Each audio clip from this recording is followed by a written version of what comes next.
ॐ रं रं ॐ सिं ठं ह्रीं पत्रे पत्रे देवानां ॐ भूतेन्द्वीपे ह्रीं सौं गौं त्रीं योगपीवात्मानं राम रं भगवते ग्लां महास्थयोगसिद्धिं मां पदात्रे श्रीसहजानन्दपरमात्मने नमः। ओम थम भम एम राम योम ओम। શિક્ષાપત્રીના શ્લોક 201 થી 212 અને અમારા જે સાધુ ને બ્રહ્મચારી તેમણે કોઈ કુમતિવાળા દુષ્ટજન હોય ને પોતાને ગાળ દે અથવા મારે તો સહન જ કરવું, પણ તેની સામે ગાળ ન દેવી ને મારો નહીં ને તેનું જેમ હિત થાય તેમ જ મનમાં ચિંતન કરવું, પણ તેનું ભૂંડું થાય તેવો મનમાં સંકલ્પ પણ ન કરવો અને કોઈનું દૂધપણું ન કરવું તથા ચાડિયાપણું ન કરવું ને કોઈના ચાર ચક્ષુ ન થવું ને દેહને વિશે અહમ બુદ્ધિ ન કરવી ને સ્વજનાદિકને વિશે મમતા ન કરવી, એવી રીતે સાધુના જે વિશેષ ધર્મ તે કહ્યા.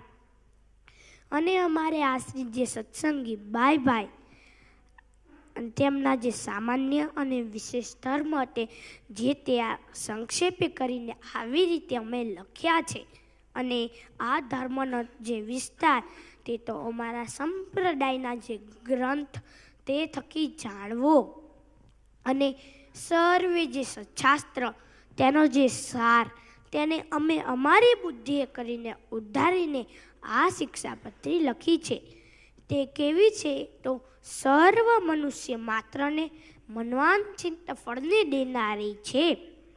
એ હેતુ માટે અમારા આશ્રિત જે સત્સંગી તેમણે સાવધાનપણે કરીને નિત્ય પ્રત્યા શિક્ષાપત્રી પ્રમાણે જ વર્તવું, પણ પોતાના મનને જાણે તો ક્યારેય ન વર્તવું. અને અમારા આશ્રિત જે સત્સંગી ભાઈ આ શિક્ષાપત્રી પ્રમાણે જે વર્તશે તે તો ધર્મ, અર્થ, કામ અને મોક્ષ એ 4 પુરુષાર્થની સિદ્ધિને નિશ્ચય પામશે. અને અમારે આશ્રિત જે સત્સંગી આ શિક્ષાપત્રી પ્રમાણે નહીં વર્તે તે તો અમારા સંપ્રદાય થકી બહાર છે. એમ અમારા સંપ્રદાયવાળા જે સ્ત્રી પુરુષ તેમણે જાણવું. અને અમારા આશ્રિત જે સ્ત્રી પુરુષ તેમણે આ શિક્ષાપત્રીનો નિત્ય પ્રત્યે પાઠ કરવો અને જેમને ભણતા ન આવડતું હોય તેમણે આ શિક્ષાપત્રીનું આદર થકી શ્રવણ કરવું.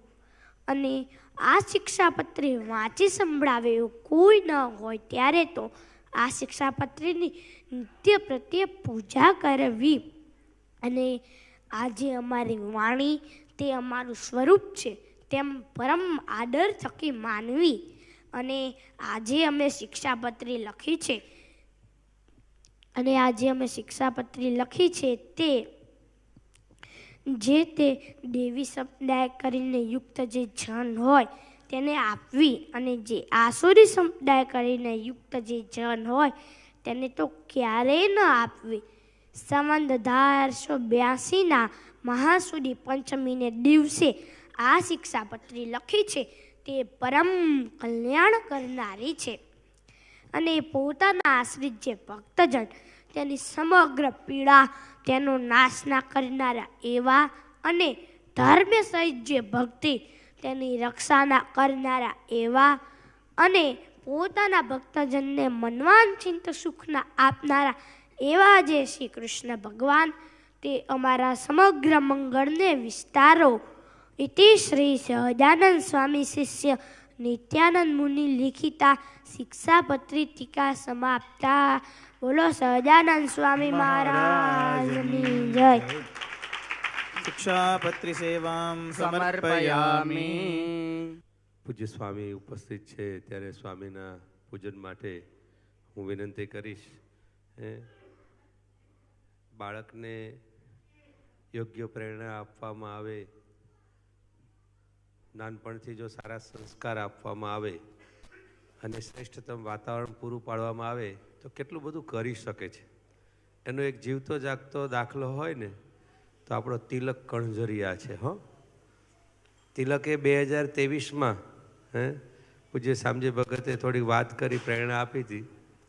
તો એમને શિક્ષાપત્રીના શ્લોક રોજ 5 શ્લોક દર હરિજયંતીએ 2023માં એમને શરૂઆત કરી હતી કે 5 શ્લોક અહીંયા ઠાકોરજીની સેવામાં રાજોપચાર પૂજનમાં અર્પણ કરવા.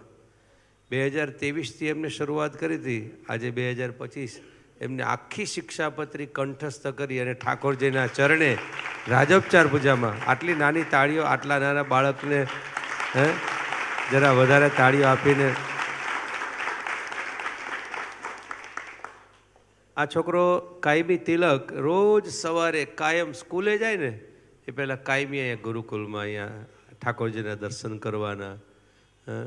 ત્યાં શિવાલયમાં જાય ને તો ત્યાં પણ શિવાલયમાં શિવનો મહિમાનું સ્તોત્ર બોલવાનું. પછી બાલસાઈ પાસે કાયમ માટે દર્શને જવાનું નિત્ય. પાછું સ્વામીને રોજ સ્કૂલે જાય પહેલાં જાય દર્શને ને સ્વામીને કંઈક સંભળાવે પાછો. એ વચનામૃત કંઠસ્થ, કીર્તનો કંઠસ્થ, ગીતાનો 15મો અધ્યાય કંઠસ્થ, વચનામૃતની જે સાંકળી છે એ પણ એને કંઠસ્થ. આટલું બધું એને કંઠસ્થ કરેલું છે. ફરી એકવાર જોરદાર તાળીઓથી આપણે તિલકને પણ વધાવીએ. તો આજે પૂજ્ય સ્વામીના પૂજન માટે 2 બાપ દીકરો બંને આવશે. ભાઈ શ્રી અશોક, જો સ્વામી જો કેટલો રાજીપો છે. સ્વામી અત્યારે જોગી સ્વામીની છબી લઈ આવ્યા કે મારે એને આશીર્વાદ રૂપે આપવી છે. તો તિલક અને અશોક બંને આવશે.